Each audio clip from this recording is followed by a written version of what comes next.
سورۃ الروم، جس میں اللہ تعالیٰ مقاصد نکاح بیان کرتے ہوئے فرماتے ہیں کہ وَجَعَلَ بَيْنَكُمْ مَوَدَّةً وَرَحْمَةً، اور اس سے پہلے لِتَسْكُنُوا إِلَيْهَا، 3 ہیں مقاصد نکاح اس آیت کی روح سے، اور صرف یہ 3 نہیں ہیں، اور بھی ہیں، مثلا نسل انسانی کی پیدائش اور پرورش، وہ پیچھے سورۃ البقرہ میں آپ پڑھ چکے ہیں۔ تو مقاصد نکاح جو ہیں اس میں نمبر 1 لِتَسْكُنُوا إِلَيْهَا، تاکہ تم اس سے سکون پاؤ، اور الیہا دونوں کے لیے ہے، وجعل بینکم مودہ محبت ورحمہ اور رحمت و شفقت، یعنی ان 3 چیزوں کا حصول۔ اور اس کے علاوہ سورۃ البقرہ سے کیا پتہ چلتا ہے؟ نسل انسانی کی پرورش، پیدائش و پرورش، تخلیق اور اس کی بقا۔ جی زیادہ اچھا لفظ ہے بقا ہے، جی ہاں۔ اور ان میں اعتدال ضروری ہے، صرف بقا بھی مقصد نہ ہو اور صرف لِتَسْكُنُوا إِلَيْهَا بھی مقصد نہ ہو، بلکہ یہ دونوں باہم ان کا امتزاج ہو۔ اب آپ دیکھیں کہ یہ اسی وقت ممکن ہو سکتا ہے جب کہ وہ دونوں باہم ایک دوسرے کے لیے کیا ہوں، ایک دوسرے سے ان کی بہتر کمیونیکیشن ہو، ایک تعلق ہو۔ لیکن اگر کوئی شوہر 2 رویے اختیار کرے، نشوز اور اعراض کا، اور اسی طرح پیچھے کی آیت میں عورتوں کی طرف اشارہ تھا کہ وَاللَّاتِي تَخَافُونَ نُشُوزَهُنَّ، وہاں عورتوں کے نشوز کی بات تھی، یہاں مردوں کے نشوز کی بات ہے۔ اچھا، دونوں میں آپ دیکھیں گے کہ خوف کی بات کی گئی ہے یا نہیں؟ یہ نہیں کہا گیا واللتی نشزت یا واللاتی تنشزن، وہ جو نشوز کرتی ہیں، بلکہ کیا کہا گیا واللاتی تخافون نشوزہن، وہ جن کے نشوز سے تم ڈرتے ہو۔ اور یہاں بھی وَإِنِ امرأة خافت من بالها نشوزا۔ اچھا، ایسا کیوں کہا گیا؟ آپ دیکھیں کہ جب ایک دفعہ کوئی پٹ جاتا ہے، یعنی شوہر مارتا ہے بیوی کو مثلا، یا اپنے رویے سے ایسا کچھ ظاہر کرتا ہے کہ انسان ہر وقت ایک خوف کا شکار ہے کہ معلوم نہیں کس چیز سے میری شامت آ جائے گی، اور اس خوف سے اور کام خراب ہوتے ہیں۔ اچھا، یہ خوف مثلا ایک شخص کا ایک نارمل رویہ ہے یا تھوڑا بہت اس میں کھچاؤ ہے، تو بھی انسان کو ایک عدم اعتمادی ہوتی ہے، یعنی جس میں آپ ٹرسٹ نہیں کر پا رہے۔ لیکن ایک چیز ہے جو وہ ثابت کر چکا ہے، یعنی مار چکا ہے بیوی کو، یا ہیبیچول ہے، تو اس میں ہر وقت بیوی کے سر پہ تلوار لٹک رہی ہے۔ اب معلوم نہیں کس چیز پہ اس کا مزاج بگڑ جائے، اب معلوم نہیں کس چیز پہ شامت آ جائے، تو وہ ایک مستقل ایک ایسا رویہ ہے، ہاں؟ تو اس میں دونوں چیزیں آ جاتی ہیں۔ یعنی اس کا یہ معنی نہیں ہے صرف کہ وہ ابھی کچھ ہوا نہیں اور تمہیں صرف شک پڑ گیا اور تم اس شک کی وجہ سے اتنے بڑے بڑے قدم اٹھا لو، نہیں، وہ ایسا کر رہا ہے اور پھر تمہیں، یا کر رہی ہے اور پھر تمہیں اس سے یہ خطرہ لاحق رہتا ہے، یعنی کنٹینیوس ہے، جی انسیکیورٹی کی جو فیلنگ ہے، اور وہ عمل سے اس کا ثبوت فراہم کر رہا ہے۔ وَإِنِ امْرَأَةٌ خَافَتْ مِنْ بَالِهَا نُشُوزًا أَوْ إِعْرَاضًا فَلَا جُنَاحَ عَلَيْهِمَا أَنْ يُصْلِحَا۔ یصلحا کا یہاں ترجمہ میں ویسے تو آپ صلح کر لیں لکھیں گے، لیکن اگر بریکٹ میں لکھ لیں باہم سمجھوتا کر لیں، یعنی ایک دوسرے کو سمجھا لیں، سمجھوتا کر لیں، اصلاح کر لیں، تو سب سے پہلے یہ ہے کہ اصلاح کی بات کی گئی۔ کیوں؟ اس لیے کہ ایک خاندان کا ٹوٹنا صرف ایک خاندان کا ٹوٹنا نہیں ہوتا، بلکہ 2 اور خاندان بھی متاثر ہوتے ہیں۔ مثلا کل اخبار میں تھا کہ لاہور میں پچھلے 4 سال میں 8,000 طلاقیں رجسٹر کی گئی۔ اچھا، تو میں یہ سوچ رہی تھی کہ 8,000 طلاقیں رجسٹر کرنے کا مطلب کیا ہے، کتنے گھرانے متاثر ہوں؟ 16,000 گھرانے متاثر ہوں گے۔ کس طرح؟ سسرال اور میکے دونوں متاثر ہوتے ہیں نا، 2 افراد کے ساتھ 2 گھر متاثر ہوتے ہیں۔ تو جس شہر کے اندر 16,000 گھر لڑائی جھگڑے فساد اور معلوم نہیں کس کس چیز کا شکار ہوں، اور یہ تو صرف رجسٹرڈ طلاقوں کی بات ہو رہی، بہت سی طلاقیں تو ہمارے ہاں رجسٹر ہی نہیں ہوتی، اور پھر روٹ روٹ کے ساری زندگی بیٹھی رہتی ہیں، نہ طلاق ہوتی ہے اور نہ ہی کچھ اور۔ تو آپ دیکھیں کہ اسلام نے معاشرتی زندگی پر اور معاشرتی زندگی کی اصلاح پر بہت زور دیا ہے، اور جب ایک گھر ٹوٹتا ہے تو ایک گھر وہ تو ٹوٹتا ہی ہے، 2 اور بھی متاثر ہوتے ہیں، تو 3 ہو گئے نا، ایک طلاق سے گویا 3 گھر تباہ ہوئے، یعنی 3 سے آپ ملٹیپلائی اس کو کر لیں۔ اس لیے سب سے پہلے کیا حل دیا گیا؟ فلا جناح علیہما ان یصلحا بینہما، کہ آپس میں صلح کر لیں، اتفاق سے رہیں۔ والصلح خیر، صلح بہتر ہے، لیکن آسان نہیں۔ کیوں؟ وَأُحْضِرَتِ الْأَنفُسُ الشُّحَّ، دلوں میں بخل بھر دیا گیا ہے، خود غرضی ہے. اور یہ خود غرضی کیا ہوتی ہے؟ شح حرص کو کہتے ہیں نا. شح کا ترجمہ کیا ہے؟ بخل. اور صرف بخل نہیں بلکہ حرص. دو لوگوں کا جو باہم اختلاف ہوتا ہے اس کی بنیاد کیا ہوتی ہے؟ سیکریفائس کا نہ ہونا، حرص کا ہونا، لالچ. کس بات کا لالچ؟ کہ میرے حقوق پورے ہوں، مجھ کو آرام ملے، سب خوشیاں سمیٹنا میرا حق ہے. ٹھیک. اچھا، وَإِن تُحْسِنُوا، اس کا حل بتایا گیا کہ کیا کرنا ہوگا تم کو. وَإِن تُحْسِنُوا، احسان سے پیش آؤ. احسان کیا ہوتا ہے؟ عدل سے ایک درجہ بڑھ کر. عدل کیا ہوتا ہے؟ جیسا کوئی آپ کے ساتھ کرے آپ بھی ویسا ہی کریں. احسان کیا ہے؟ کہ اگر کوئی آپ کے ساتھ اچھا نہیں کر رہا تو آپ اس کے ساتھ اچھا کریں.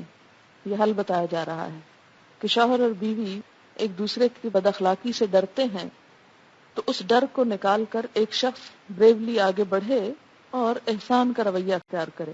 اچھا، احسان ہم کیوں نہیں آگے بڑھتے؟ کسی کو منانے میں یا کسی کی منت کرنے میں ڈرتے ہیں، پتہ نہیں دوسرا کیا کرے ہمارے ساتھ، وہ نہیں مانے گا. انا کی بات بھی ہوتی، جی ہاں انا بھی ہوتا ہے.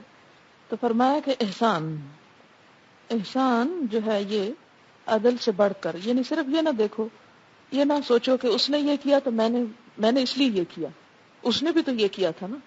ٹھیک ہے، آپ بالکل درست فرماتے ہیں کہ اس نے غلط کیا تو آپ نے جواب میں ایسے کو تیسا کیا. برابر ہو گئی بات. اس سے کبھی بھی معاشرتی زندگی میں، ازدواجی زندگی میں بہتری ہو نہیں سکتی اگر آپ عدل کی یا ایسے کو تیسے کی بنیاد پر چلیں. احسان کا لفظ حسن سے ہے. کسی بھی چیز میں حسن اس وقت پیدا ہوتا ہے جب آپ اپنے حق کو چھوڑ کر کیا کریں؟ دوسرے کا حق دینے کی کوشش کریں، سیکریفائس کریں، قربانی کریں، دینے والے بنیں. وَإِن تُحْسِنُوا وَتَتَّقُوا، اور یہ احسان کس کے لیے ہوگا؟ احسان جتانے کو نہیں. بسا اوقات اگر ہمیں احسان کرنے کی توفیق بھی ہو جائے تو ہم جتانا شروع کر دیتے ہیں ساتھ ہی، اور گنوانا شروع کر دیتے ہیں. دیکھو فلاں موقع پہ تم نے یہ کیا تھا تو میں نے یہ کیا. عموماً آپ دیکھے ہوں گے کہ جب جھگڑے ہوتے ہیں خاندانوں میں، اصل میں تو شاید آپ نے اتنے نہ دیکھے ہوں، میرے سامنے لوگ اکثر اپنے بیان کرتے رہتے تو میں غور کرتی رہتی کہ یہاں یعنی کیا وجہ ہے، جھگڑا ختم کیوں نہیں ہو رہا؟ تو اس میں عموماً احسان اور تقوی کے عدم موجودگی کی وجہ سے جھگڑا ختم نہیں ہوتا. تقوی، اللہ کا ڈر نہیں، اللہ کی خاطر نہیں. احسان کر بھی رہے ہیں تو جتا رہے ہیں، تو جو احسان کر کے جتایا جائے اس کا فائدہ نہیں. تو جواب دیا گیا فَإِنَّ اللَّهَ كَانَ بِمَا تَعْمَلُونَ خَبِيرًا، فکر نہ کرو جو بھی تم عمل کر رہے ہو نیک نیتی کے ساتھ یا بد نیتی کے ساتھ، معاملے کو سدھارنے کے لیے یا بگاڑنے کے لیے، جو کچھ تم کر رہے ہو اللہ اس سے پوری طرح باخبر ہے. اب یہ کیوں کہہ دیا گیا؟ اس لیے کہ بسا اوقات ایک پارٹی دونوں میں سے ڈومینیٹنگ ہوتی، دوسرے کو دبا جاتی. پارٹی سے مراد شوہر اور بیوی ہیں. یہاں بسا اوقات شوہر سخت ہوتے ہیں، بسا اوقات عورتیں بہت ڈومینیٹنگ ہوتی ہیں، چرب زبان ہوتی ہیں، سب کچھ کر کے بھی شوہر کو قصوروار ٹھہرا دیتی ہیں. اب دنیا کو تو ہم مطمئن کر سکتے ہیں کہ دوسرا شخص ہی سراسر قصوروار ہے، لیکن اللہ کو تو مطمئن نہیں کر سکتے. اسی لیے فرمایا ان تحسنوا وتتقوا، تو یاد رکھو فإن اللہ کان بما تعملون خبیرا، اللہ اس چیز کے ساتھ جو تم عمل کر رہے ہو پوری طرح باخبر ہے کہ تم تعلق کو بنا رہے ہو یا بگاڑ رہے ہو، بنانے میں کس کا ہاتھ ہے اور بگاڑنے میں کس کا ہاتھ ہے. اچھا، اب پیچھے بات ہوئی تھی کہ دو وجوہات ہوتی ہیں تعلقات کے بگاڑ کی. نمبر 1 نشوز اور نمبر 2 اعراض. نشوز کیا ہے؟ شوہر کی بدسلوکی، زیادتی، مار کٹائی تک. ٹھیک ہے نا؟ نشوز کیا ہے؟ نشوز کا لفظی معنی ہوتا ہے نا اٹھنا، یعنی اپنے آپ کو بڑا سمجھنا اور تکبر کرنا اور بیوی کو دبا کے رکھنا اور سختی کرنا. اگر کوئی عورت ڈرتی ہے اپنے شوہر، ڈرتی سے مراد یہ کہ وہ اس خوف میں مبتلا ہے اور عملاً وہ کر رہا ہے، یہ نہیں کہ صرف اس کا خیال ہے یا وہم ہے کہ یہ کر دے گا، نہیں، اس نے اپنے عمل سے ثابت کر دیا، اس لیے ڈر پڑ گیا. ڈر کب پڑتا ہے؟ کہتے ہیں نا دودھ کا جلا چھاچھ کو بھی پھونک پھونک کر پیتا ہے. تو اب یہ ہے کہ جو عورت دودھ کا جلا ہو، یعنی کھا چکی ہو مار، تو وہ کیا ہوگا آئندہ سے؟ جی ہاں، ان میں کرنا کیا چاہیے؟ پھر صلح کرا دینی چاہیے. اچھا، اب آپ دیکھیں کہ ایک اور چیز پھر کیا ہے. یہ تو یہ ہے کہ اگر کوئی شوہر مارتا پیٹتا ہے یا سختی کرتا ہے یا اعراض کب ہوتا ہے؟ بے رخی عموماً اس وقت ہوتی ہے کہ جب وہ کہیں اور اٹکا ہوا ہے تو اس کو اس کی ضرورت ہی نہیں. یعنی بے رخی کی بنیادی وجہ یہی ہوتی ہے نا. جب آپ کی توجہ ایک طرف ہے تو اس کا لازمی نتیجہ کیا ہوگا کہ دوسری طرف رخ نہیں ہے. بے رخ چہرے کو کہتے ہیں نا. تو ایک وقت میں کیا ہوتا ہے، رخ ایک ہی طرف ہوتا ہے انسان کا، ایک ہی طرف توجہ ہو سکتی ہے. اب ایک عورت ہے، وہ اپنے شوہر کی بے رخی سے پریشان ہے کہ شوہر اس کی طرف توجہ نہیں دیتا. اس کی وجوہات دو ہو سکتی ہیں، کئی ہو سکتی ہیں، جنہیں بنیادی وجہ کیا ہوتی ہے کہ اگر ایک شوہر کی ایک سے زائد بیویاں ہیں، ایک سے زائد بیویوں کی وجہ سے، یا کوئی اور وجہ ہے جو اس بیچاری کو پتہ نہیں ہے. اب کیا کرے؟ بہت سی عورتیں یہ شکایت کرتی ہیں کہ ہمارے شوہر کسی اور لڑکی میں انوالو ہیں، کسی اور عورت میں انوالو ہیں، اور اس کی وجہ سے وہ گھر پہ بالکل توجہ نہیں دیتے. یہ شکایت ہمارے معاشرے میں بہت عام ہو چکی ہے، اور جتنا معاشرے میں مکس کلچر رواج پا رہا ہے اتنا ہی یہ شر زیادہ پھیل رہا ہے. اب وہ کیا کرے؟ اس سے طلاق لے لے. کیا اس بنیاد پر طلاق مل جائے گی اس کو؟ وہ خود تو نہیں دے گا، وہ دینا ہی نہیں چاہتا، وہ تو ستانا چاہتا ہے. یہ کوئی اور وجہ ہے. اب اگر ایک عورت قاضی سے جا کے یہ کہتی ہے یہ شوہر میرے حقوق پورے نہیں کر رہا اس لیے میں اس کے ساتھ نہیں رہنا چاہتی، تو وہ دیکھے گا کیا کیا حقوق نہیں پورے کر رہا، نان نفقہ دے رہا ہے یا نہیں، اور وہ ساری تحقیق کرے گا. اگر وہ نان نفقہ نہیں دے رہا، کوئی خرچ نہیں اٹھا رہا، تو کورٹ اس کو پابند کرے گی کہ وہ ایسا کرے. اور اگر وہ نہیں کرتا تو پھر اس صورت میں کیا وہ خلع لے سکتی ہے یا نہیں. تو اس کا حال آگے بتایا جا رہا ہے کہ اس صورت میں بھی کہ شوہر بے رخی کر رہا ہے تو کیا کرے؟ گھر بنا کے ہی رکھے. کیونکہ ازدواجی زندگی میں سب کچھ صرف شوہر کی توجہ ہی نہیں ہوتی، اور بھی بہت سارے فیکٹرز ہوتے ہیں. وَالصُّلْحُ خَيْرٌ وَأَحْضَرَتِ الْأَنفُسُ الشُّحَّ. لیکن انسان بڑا ہی بخیل ہے، خود غرض ہے. وہ کیا کہتا ہے کہ اگر وہ میری طرف توجہ نہیں دیتا تو میں بھی اس کا حق ادا نہیں کر سکتی. اس طرح عموماً شوہر اور بیوی کے درمیان اکٹھے رہتے ہوئے بھی ایک بہت بڑی خلیج حائل ہو جاتی جو آگے جا کے بہت جھگڑوں کا سبب بنتی. جب شوہر بیوی کی ایکسپیکٹیشنز پر پورا نہیں اترتا تو بیوی بھی اس کے حقوق دینے سے کتراتی ہے. وہ نشوز برتتا ہے تو یہ بھی جواباً میں نشوز دکھاتی ہے، اس کا حق نہیں دیتی اس کو. ایسے موقعوں پر کرنا کیا چاہیے؟ انسان بسا اوقات زیادتی سہ کے بھی مسکرا لے، بسا اوقات قصور 100% دوسرے کا ہو لیکن اس کو اپنے پہ لے لے. میری وجہ سے ایسا ہوا، کوئی بات نہیں، چھوڑیں، جانے دیں، معاف کر دیں. تو ایک وقت آئے گا کہ دل جیت لیں گے آپ، لیکن صحت کے لیے کڑوی دوا کھانا ضروری ہوتا ہے. صرف چیخ چلا کر، صرف شور مچا کر، صرف روٹ کر، صرف گھر چھوڑ کے حقوق نہیں ملا کرتے. جو عزت دیتے ہیں ان کو عزت ملتی ہے، جو دوسروں کی قدر کرتے ہیں ان کی قدردانی ہوتی ہے، جو قربانی کرتے ہیں وہ پاتے ہیں. ازدواجی زندگی میں بھی جو اپنی انا توڑ دے، جو خود کو ختم کر دے، پھر وہاں بہار آتی ہے. اور سب سے بڑی بات یہ کہ رب تو دیکھ رہا ہے نا، سب زیادتیوں کو، قطرے قطرے کو لکھ رہا ہے، کہاں کیا ہوا، کس کے ساتھ کیا برتا گیا، کیا بیتا. یعنی جب کسی کا حق دینے کو دل نہ بھی چاہ رہا ہو. بسا اوقات ایسا بھی ہوتا ہے نا کہ مرد مار پیٹ بھی لیتے ہیں اور بدتمیزی بد اخلاقی بھی کر لیتے، پھر اس کے بعد کہتے ہیں ہمارا حق دو. اب کس کا دل چاہے کوئی حق دینے کو؟ تو ایسے میں انسان اگر یہ یقین رکھتا ہو نا کہ میرا رب میرے عمل کو بھی دیکھ رہا ہے اور دوسرے کو بھی دیکھ رہا ہے، تو ایسے لوگ آنسو بہا کے بھی دوسروں کو خوش کرنا جانتے ہیں، اور ایسی قربانیاں رنگ لاتی ہیں. ایک دن آتا ہے کہ انسان اپنا مقام بنا لیتا ہے، اپنی جگہ پیدا کر لیتا ہے، لیکن جلد بازی، جذباتیت آئندہ زندگی کے لیے بڑے بڑے مسائل کھڑے کر دیتی ہے. یہ نہیں کہا کہ فوراً ہی طلاق کے جھٹکے سے الگ ہو جاؤ یا لڑکی روٹھ کر والدین کے گھر چلی جائے، کیونکہ ایک گھر کا ٹوٹنا بہت بڑے فساد کا پیش خیمہ ہو جاتا ہے. اسی لیے کہا اس بیماری کی بھی اصلاح کیسے کرو؟ وَإِن تُحْسِنُوا، احسان کرو. یعنی شوہر توجہ نہیں دیتا، تم توجہ دو، تم اسے حق دو. تم اسے اپنی طرف مائل کرنے کی کوشش کرو. یعنی اس میں تو حسن کا اشارہ کس کی طرف ہے؟ پھر عورت کی طرف. اور یہ کام بڑا مشکل ہوتا ہے کہ یک طرفہ طور پر انسان کسی کو توجہ دے جہاں سے انسان کو کچھ بھی نہ مل رہا ہو، اور صرف اللہ سے ڈرتے ہوئے انسان اپنے نفس، اپنے دل، اپنی مرضی، اپنی خواہشات، ہر چیز کے خلاف جا کر دوسرے کو منا لے، دوسرے کو اس کا حق دے دے. اور اس میں شوہر کے تمام حقوق مراد ہیں. تو جو بھی ایسا کرے گا اللہ تعالیٰ کو خوب خبر ہے کہ زیادتی کون کر رہا ہے. بسا اوقات آپ دیکھیں کہ شوہر گھر نہیں آتے، شوہر بہت بہت ظلم کرتے ہیں ہمارے معاشرے کے اندر. یہ ایک ایسا ایشو ہے کہ جس پر آج ہمارا معاشرہ جل رہا ہے. گھر گھر میں پریشانی ہے. ایک بنیادی وجہ یہ بھی ہے کہ شوہر مثلاً بے روزگار ہوتے ہیں تو وہ بھی گھر والوں کے حقوق ادا نہیں کرتے. بے روزگاری بھی اس کی وجہ ہے، کرپشن بھی اس کی وجہ ہے. پھر معاشرے کے اندر جو ہماری فحاشی پھیلی ہوئی ہے، عورتوں اور مردوں کا اکٹھا ہونا مختلف جگہوں پر، اللہ کی حدود کو پامال کرنا، اس سے بھی یہ چیزیں بہت زیادہ سامنے آ رہی ہیں. اور نتیجہ کیا ہو رہا ہے؟ ہمیں جو آخری حل بتایا گیا ہم نے پہلے نمبر پہ استعمال کرنا شروع کر دیا کہ گھر توڑ دیا جائے.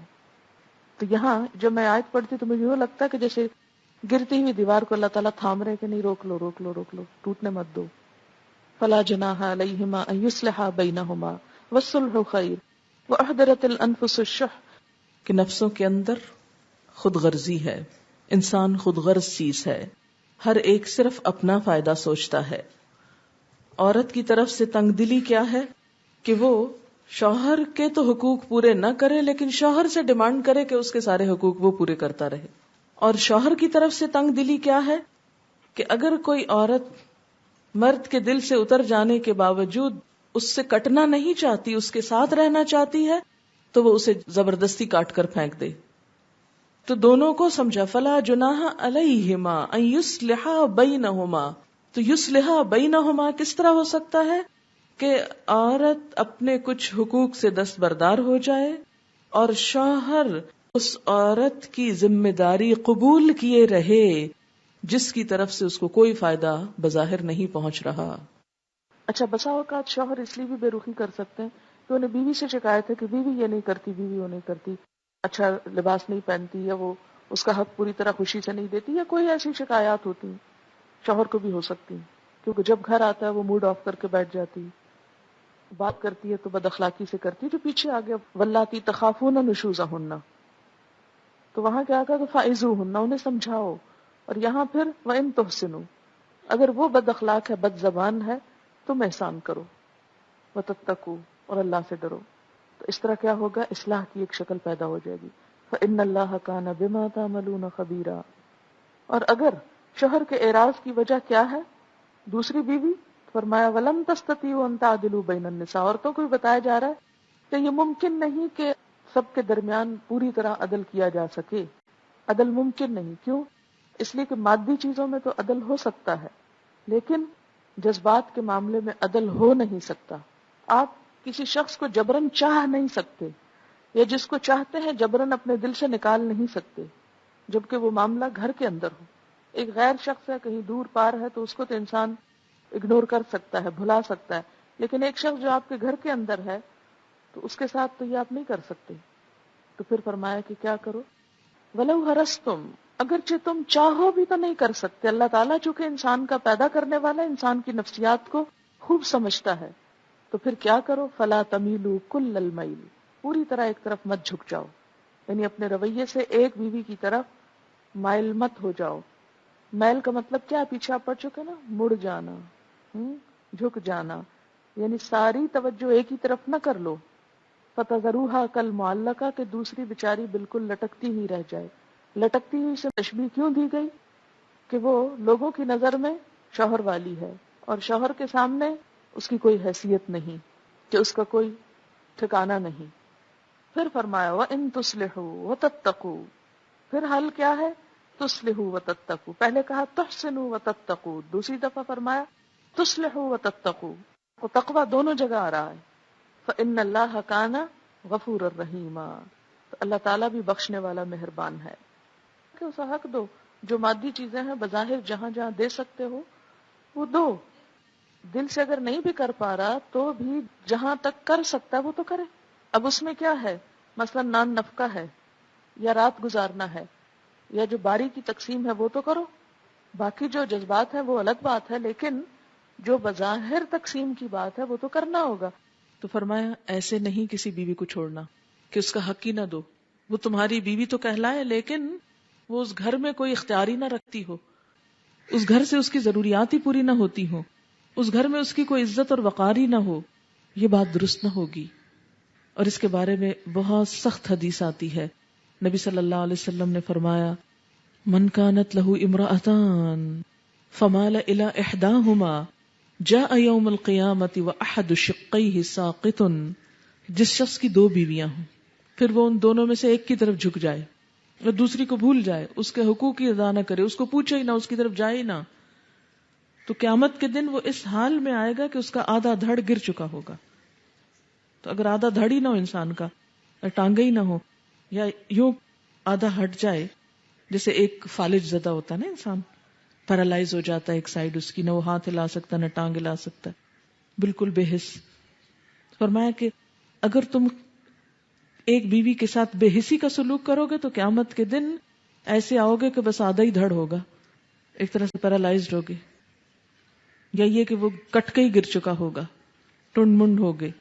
تو معلقہ کا مطلب کیا ہے کہ نہ وہ سہاگن ہے، نہ بیوہ ہے، نہ مطلقہ ہے، نہ وہ شوہر والی نظر آتی ہے اور نہ ہی بغیر شوہر کے کہ کہیں اور شادی کر لے. یعنی اس شوہر کے ساتھ بھی نہیں ہے اور اس سے آزاد بھی نہیں ہے، بلکہ بیچ میں لٹکی ہوئی ہے. بالکل ایسے ہی ہے کہ جیسے کوئی کام آپ کا انکمپلیٹ ہوتا ہے تو آپ کیا کہتے ہیں میں بیچ میں لٹکا ہوں.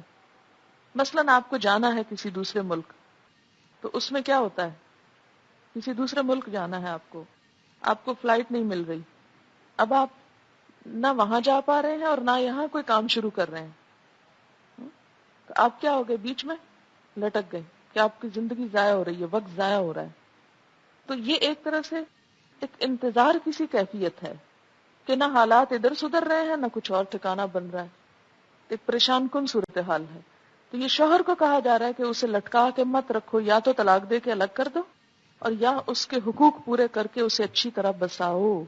بہت سے لوگ کہتے ہیں نا مردوں کو 2 شادیاں کرنے کی کیوں اجازت ہے، ایک سے زیادہ شادیاں کرنے کی کیوں اجازت ہے، ان کی تو بڑی موجیں. لیکن یاد رکھیں کہ جو شخص ایک سے دوسری شادی کرتا ہے نا اس کی سب موجیں ختم ہو جاتی ہیں. دنیا میں اگر بظاہر موج نظر بھی آتی ہے تو آخرت کے اعتبار سے سخت پکڑ کا اندیشہ بھی ہے، کیونکہ اس پل کو پار کرنا انتہائی مشکل کام ہے. بسا اوقات ایک بیوی کے تقاضے پورے کرنا مشکل ہوتا ہے، اس کی ضروریات، اس کے بچوں کو دیکھنا، تو 2 سے تو ذمہ داری دگنی ہو گئی، تو جان آسان کہاں ہوئی اور پھنس گئی. تو اللہ نے عورت کو اگر نہیں اجازت دی تو بڑا سکھ ہے اس میں. سوچیں ایک شوہر کو خوش کرنا آسان نہیں، کہاں اگر 2 یا 4 شوہر ہوتے تو کس کس کی مانی جاتی. یہ ہنسنے کی بات نہیں ہے، تو رونے کی بات ہے اس کانسیپٹ پہ، کیونکہ بہت سی عورتیں یہ اعتراض کرتی ہیں یہ تو ظلم ہے، جینڈر ڈسکریمنیشن ہے، مردوں کے لیے تو 4 شادیاں ہیں اور عورتوں کو تو بس باندھ کے قید کر کے رکھ دیا گیا ہے. اسی قید میں آزادی ہے، اسی قید میں بھلائی اور خیر خواہی ہے. اگر پریکٹیکلی یہ رکاوٹ نہ ہوتی، اوروں کو روک کے نہ رکھا جاتا اور آزادی دے دی جاتی تو عورت کا کیما ہو جاتا. آخری حل وَإِن يَتَفَرَّقَا، اگر دونوں کی راہیں الگ ہو جائیں، جدا ہو جائیں، یعنی شوہر طلاق دے دے یا یہ خلا لے لے. یعنی جب وہ عورت دیکھے کہ شوہر میرے حقوق پورے نہیں کر رہا تو پھر کیا کرے، وہ خلا لے لے. بس ڈرے نہ. یغنی اللہ کلا من سعتہ، غنی کر دے گا اللہ ہر ایک کو اپنی وسعت سے. یعنی اللہ تعالی اس مرد کے لیے بھی کوئی اور بیوی کا انتظام کر دے گا، اس کا گھر بسانے کے لیے کوئی اور عورت لے آئے گا اور اس عورت کو کوئی اور شوہر دے دے گا. یا وسعت سے مراد یہاں مال ہے کہ اللہ تعالیٰ ہر ایک کو اپنے فضل سے رزق دے دے گا. پھر ایسی حالت میں اکٹھے مت رہو کہ جہاں تم حدود اللہ کو پامال کر رہے ہو. آپ کو معلوم ہے خلا کی جو گنجائش ہے وہ کس صورت میں ہے؟ سورۃ البقرہ کی آیت یاد ہے آپ کو؟ ان یخافا اللہ یقیما حدود اللہ. یہ خلا کب ہو سکتی ہے؟ جب حدود اللہ کے پامال ہونے کا اندیشہ ہو. آپ دیکھیں کہ کچھ لوگوں کو دیکھتے ہی انسان کا ان کو مارنے کو دل چاہتا ہے، ایسا ہوتا ہے نا. شوہر بیچارے بعض اوقات شاید بیوی کی کسی عادت یا کسی چیز سے مجبور ہوتے ہیں کہ مارنے لگتے ہیں. تو اس صورت میں عورت کو مار کھاتے نہیں رہنا چاہیے. اگر وہ کھا سکتی ہے تو کھا لے، لیکن اگر وہ نہ کھانا چاہے، یہ اپنا ہاتھ روک نہیں سکتا اس کو دیکھ کے، اور وہ اپنا آپ بچا نہیں سکتی. فَإِنْ خِفْتُمْ أَلَّا يُقِيمَا حُدُودَ اللَّهِ فَلَا جُنَاحَ عَلَيْهِمَا فِيمَا افْتَدَتْ بِهِ. اچھا، یہ حدود اللہ کی بات اس لیے بھی آئی کہ پھر اگر شوہر اور بیوی بظاہر ایک بونڈ میں ہیں، لیکن شوہر کہیں اور تعلق رکھے ہوئے، بیوی کہیں اور رکھے ہوئے، تو یہ بھی کیا کر رہے ہیں؟ حدود اللہ کو پامال کر رہے ہیں. وَمَن يَتَعَدَّ حُدُودَ اللَّهِ فَأُولَٰئِكَ هُمُ الظَّالِمُونَ. اور جو اللہ کی حدود توڑیں گے یہی لوگ دراصل ظالم ہیں. جس انسان کے اندر تقویٰ ہوتا ہے، خدا کا خوف ہوتا ہے، وہ سوچ کے بولتا ہے، ڈرتے ہوئے معاملہ کرتا ہے. عورتوں کے بارے میں اللہ کے رسول صلی اللہ علیہ وسلم نے کیا فرمایا؟ رفقاً بالقواریر، آئینے ہیں آئینے، دھیان سے ہاتھ لگانا. کرسٹل ہیں، ہینڈل ود کیئر، جو سٹیکر لگا ہوتا ہے نا، فریجائل ہیں جی، ہینڈل ود کیئر. اللہ کے رسول صلی اللہ علیہ وسلم نے تو نہایت خوبصورت تعلیم دی. اگر کوئی عمل نہ کرے کہ ان آئینوں آبگینوں کو ہاتھ لگاتے ہوئے احتیاط کرنا، آپ دیکھیں نا کہ شیشے کا گلاس آپ اٹھاتے ہیں احتیاط سے، رکھتے ہیں احتیاط سے، دھوتے ہیں احتیاط سے، ہر جگہ احتیاط برتتے ہیں، کہیں اٹھا کے لے جاتے ہیں احتیاط سے. شیشے کی تو ہر جگہ کیئر کی جاتی نا. اس پہ داغ جلدی لگتا ہے، اس کی چمک جلدی ماند ہوتی ہے، اس کے ٹوٹ پھوٹ کا اندیشہ زیادہ ہوتا ہے. یہ جتنا خوبصورت ہوتا ہے نا لوہے کے گلاس کے مقابلے میں یا اسٹیل کے مقابلے میں، خوبصورتی تو اسی کی ہے، لیکن احتیاط بھی اس کی ہے. وہ تو آپ لائیں بے شک ٹھوکریں مارتے پھرے، ان کو کچھ نہیں ہوتا. مارنے نہیں چاہیے کہیں آپ برتنوں کو ٹھوکریں مارے. میرا مطلب یہ ہے کہ اگر آپ بے احتیاطی سے بھی ڈال دیں، آگے پیچھے جلدی میں دھو رہے ہیں، کچھ نہیں ہوگا ان کو، لیکن اس کو نہیں آپ بے احتیاطی سے ہاتھ لگا سکتے. اگر آپ لائف کو انجوائے کرنا چاہتے ہیں تو بیویوں کے ساتھ اچھا برتاؤ، اور اس کے لیے احسان، صلح، تقوی. جو خدا سے نہیں ڈرتا اس سے کسی خیر کی توقع نہیں پھر ہو سکتی. لیکن مشکل یہ ہے نا کہ جب ہم بچوں کی شادی کرنے لگتے ہیں اس وقت دین تو دیکھتے نہیں. یہ نہیں دیکھتے کہ کسی شخص کا اخلاق کیسا ہے، کردار کیسا ہے، اس کا دین ایمان کیسا ہے، اس میں تقوی کتنا ہے. اس وقت ہم ان 4-5 چیزوں کے بدلے میں کچھ اور چیزیں دیکھتے ہیں. شکل کیا ہے، ایجوکیشن کیا ہے، کماتا کتنا ہے، گھر ہے یا نہیں ہے. ہمارے معیار تو یہ ہوتے ہیں نا کہ اس سے ہماری بیٹی خوش رہے گی. یہ 4-5 چیزیں دیکھو. ٹھیک ہے، یہ بھی ضرورت ہے، لیکن اس سے زیادہ ضروری ہے اخلاق، نیکی، تقوی، خدا خوفی. فرمایا اگر تم احسان کرو گے اور تقوی کرو گے، دونوں کے لیے فرمایا گیا، فَإِنَّ اللَّهَ كَانَ بِمَا تَعْمَلُونَ خَبِيرًا، تو تمہارے عمل سے اللہ خوب باخبر ہے، وہ تمہیں اس کی جزا دے گا. وَإِن يَتَفَرَّقَا، اور اگر نہیں بنتی اور الگ الگ ہو جاتے ہیں، دونوں صورتوں میں کیسے؟ یہ جو پہلی صورت تھی، شوہر کی بدمزاجی، بے رخی، اعراض، ان سب کے وجہ سے اگر نہیں بنی اور الگ ہو گئے، پہلے تو کیا کہا؟ جوڑ کے رکھو، بنا کے رکھو، احسان کرو، صلح کرو، تقوی کرو. لیکن پھر بھی نہیں بنتی اور الگ الگ ہونا ہے، ہو جاؤ. یغنی اللہ کلا من سعتہ، لیکن یہ آخری حل ہے، پہلا نہیں. آپ دیکھیں نا بسا اوقات جسم میں کوئی ایسا پھوڑا نکل آتا ہے تو اس کا لوکل علاج کرتے ہیں، لیکن اگر وہ پھیل کے سارے جسم کو ہلاک کرنے لگے تو پھر بازو کاٹ دیتے ہیں. بالکل اسی طرح جب تعلقات اتنے بگڑ جائیں کہ ان کے اثرات دونوں خاندانوں کو ختم کرنے لگے اور وہ زہر دور دور تک پھیلنے لگے، کاٹ دو، پھر الگ ہو جاؤ. اسی لیے اسلام نے طلاق کی گنجائش رکھی. کرسچینٹی میں طلاق نہیں ہے نا، لیکن اسلام ایک دین فطرت ہے کہ نہیں بھائی اب کاٹنے کا وقت آ گیا، اب نہیں رہ سکتے ساتھ. اسی میں دین، ایمان، ہر چیز کی بھلائی ہے.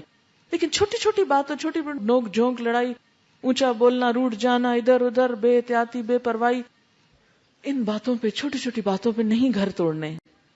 لیکن اگر یہ تعلق بڑی بربادیوں کا سبب بننے لگا ہے، پھر الگ ہو جاؤ. اور پھر یغنی اللہ کلا من سعتہ، ہر ایک کو اللہ اپنے فضل سے غنی کر دے گا. عورت کا بھی کوئی اور سبب پیدا کر دے گا اور مرد کو بھی کوئی اور بیوی دے دے گا. ہو سکتا ہے وہاں ان کی بن جائے، وَكَانَ اللَّهُ وَاسِعًا حَكِيمًا، اور ہے اللہ وسعت والا، حکمت والا، اس کے خزانوں میں کمی نہیں، اس کی دنیا بڑی وسیع ہے. پھر اللہ تعالیٰ ہی سب کا آسرا ہے، سب کا مددگار ہے، سب کا خیال رکھنے والا ہے، سب کے لیے اسباب پیدا کرنے والا ہے. نہ کوئی عورت کسی شوہر ہی کے دیے سے کھاتی ہے، اور نہ کوئی شوہر ہی کسی بیوی کی وجہ سے گھر بناتا ہے. دونوں کے لیے اللہ تعالیٰ کوئی اور انتظام کر سکتا ہے، کیونکہ اللہ کے ہاں وسعتیں بہت ہیں. وَلِلَّهِ مَا فِي السَّمَاوَاتِ وَمَا فِي الْأَرْضِ، اور اللہ کے لیے ہے جو کچھ آسمانوں میں ہے اور جو زمین میں ہے. وَلَقَدْ وَصَّيْنَا الَّذِينَ أُوتُوا الْكِتَابَ مِنْ قَبْلِكُمْ وَإِيَّاكُمْ أَنِ اتَّقُوا اللَّهَ، اور یقیناً ہم نے وصیت کی ان لوگوں کو جو کتاب دیے گئے تم سے پہلے، اور تم کو بھی. کس بات کی؟ ان اتقوا اللہ، کہ اللہ سے ڈرو، کیونکہ معاشرتی زندگی کی اصلاح کی بنیاد اللہ کا تقوی ہے. وَإِن تَكْفُرُوا، اور اگر تم کفر کرو گے یعنی تقوی نہ کرو گے، فَإِنَّ لِلَّهِ مَا فِي السَّمَاوَاتِ وَمَا فِي الْأَرْضِ، تو بے شک اللہ کے لیے ہے جو کچھ آسمانوں میں ہے اور جو زمین میں ہے. وَكَانَ اللَّهُ غَنِيًّا حَمِيدًا، اور ہے اللہ بے نیاز تعریف والا. پھر فرمایا وَلِلَّهِ مَا فِي السَّمَاوَاتِ وَمَا فِي الْأَرْضِ، اور اللہ کے لیے ہے جو کچھ آسمانوں میں ہے اور جو زمین میں ہے. وَكَفَى بِاللَّهِ وَكِيلًا، اور کافی ہے اللہ کارساز. 3 دفعہ ایک ہی آیت کو دہرایا گیا. کیا؟ کہ اللہ کے لیے ہے جو کچھ آسمانوں اور زمین میں ہے. اس سے اللہ تعالی کی عظمت اور قدرت اور طاقت کا احساس دلایا گیا کہ جو رب تمہیں اپنی ذات سے تقوی کا حکم دے رہا ہے، من ازواجنا وذریاتنا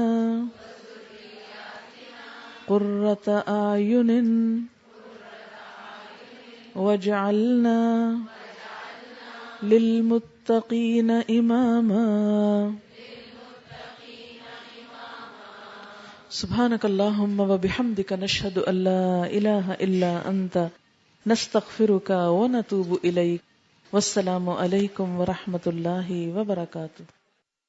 وإذ امرأة خافت من بعلها نشوزا أو إعراضا فلا جناح